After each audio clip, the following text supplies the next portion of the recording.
I heard you might be stuck at home for a little while, so let's talk about what you can do to continue training and continue making progress whenever you don't have access to a gym.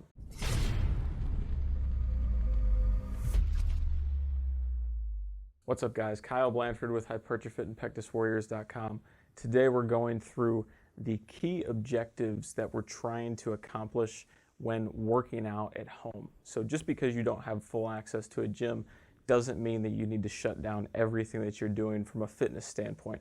In fact, this is actually a really good time to start training different facets of your fitness that you haven't been working on. If you're a competitive power lifter, I'm sure you could use some mobility work. If all you've been doing is bodybuilding training, then mixing things up and going in a totally different rep range direction, or even a whole different thought process as far as how you're doing your exercises, can be really useful in a time like this. But what I want to do today is break down the specifics of what we're trying to do in a resistance training workout and how we can go about accomplishing that with minimal equipment available. So the first objective when it comes to strength training in any facet is stressing muscle tissue.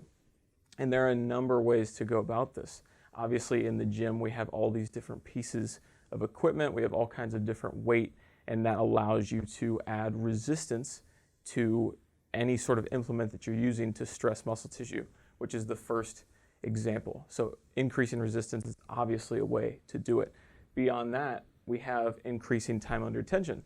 So this is spending more time in a particular set. So if you're doing a set for 10 reps, say, and every single rep is taking you 3 seconds, that's going to be 30 seconds time under tension. If you were to increase the amount of reps that you're performing and keeping that same tempo, then you're going to have an even higher time under tension, just as an example. Number 3, decreasing blood flow. So this is a little bit more of an advanced technique, blood flow restriction training. Typically, you're going to want to have BFR cuffs, which are the things that you can actually wrap around a limb to limit the amount of blood leaving the muscle. So it's finding the right tension can be a little bit tricky if you've never used it at first, but you want it to be fairly tight, but enough to allow blood to flow into the muscle, but tight enough that it's restricting the flow out of the muscle. And so what that does is it actually builds up the amount of blood swelling in the muscle tissue, which forces additional growth. And then finally, increasing metabolic stress is a fourth trigger for muscle stress and actually building muscle and making things happen in the gym. So how do we actually go about utilizing these things when we don't have access to a full gym? Obviously, increasing resistance, the first thing we can do there is add weight. If you've got a set of dumbbells or you actually have weights at home, fantastic. This doesn't have to change. A really easy option for workouts at home is a set of bands. So picking up a set of different resistance bands that increase in intensity as you go up can be really useful, because you're going to be able to use that in a very similar fashion as just adding weights. Beyond that, you can take the band and shorten it. So if you've only got a couple different bands, or if you've only got one, performing any sort of exercise where that band is, or actually I said that backwards, where it's stretched, so you're stretching it further, that's where you're going to have more resistance or less resistance on the other end of that. And then finally, working with weaker leverages. So this would be an example of, say you're doing push-ups from your knees, and then you actually come up off of your knees onto your feet. That would be a weaker leverage point because you've lengthened the lever. And you can do that with a number of different exercises, a number of different ways. So increasing resistance, that's obviously the most straightforward way to go about this. Not a lot of us have that option though. So number 2, increasing time under tension.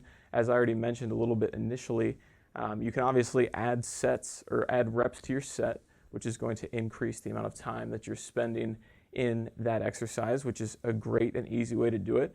And another awesome way to do it is actually adjusting the tempo.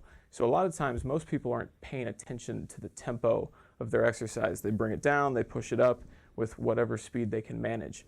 But when you don't have a whole lot of extra resistance to work with, one of the best things that you can do is start slowing that time frame down. So instead of maybe taking a second or two to come down on an eccentric for a push-up, maybe you're taking 5 seconds to go all the way down, and then you can do an explosive rep on the way up and do more and more reps, or you can even make the concentric or the positive portion slower too, and that's actually going to make things a lot harder if you've never tried that before.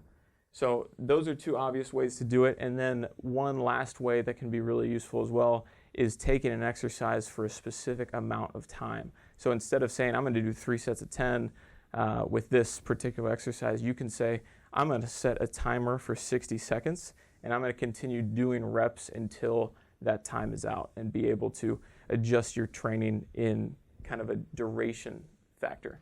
So with the blood flow restriction training, I already kind of discussed that. You need some blood flow restriction cuffs, and you put those on. If you're using them on your arms, you put them on at the upper end of the arm, and then if you're using them on your legs, you put them up at the upper end of the thigh. Again, you got to play a little bit with the amount of tension that you're using there, but not everybody's going to have access to that. And then finally, increasing metabolic stress. So this is another really easy adaptation that you can incorporate into your at-home workouts. The first being shorten your rest periods. So since we don't have a ton of resistance to be able to throw at your body, a shorter rest period is a really good way to build up metabolic fatigue.